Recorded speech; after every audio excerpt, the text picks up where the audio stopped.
Bueno. Yo he de decir que esta señora, ¿cómo se llama? Marina Geli, consejera de Sanidad socialista catalana. Esta señora es una guarra, una puerca, y está fabricando degenerados.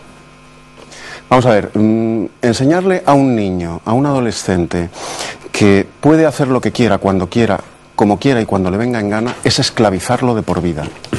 Esclavizarlo de por vida. Estamos en un país verdaderamente siniestro. Se nos prohíbe fumar, pero a los niños en Cataluña, desde la Consejería de Sanidad, esta guarra les anima a meneársela, perdón por la expresión, y a practicar sexo oral. Pero bueno, nos hemos vuelto locos todos.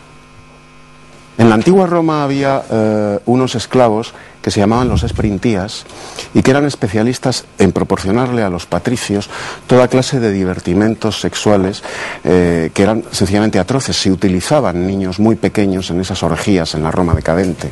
Los esprintías eran los que sodomizaban a estos niños, los que obligaban a estos niños a prácticas sexuales aberrantes con los mayores y entre ellos mismos. Esta es una esprintías. Esta tipa es una zorra, repugnante. Pero ¿cómo se puede combinar a un adolescente, a un niño, a hacer ese tipo de prácticas sexuales en el colegio? ¿Pero qué sociedad estamos fabricando? Yo creo que ¿Qué sociedad estamos fabricando? Sí. La sexualidad es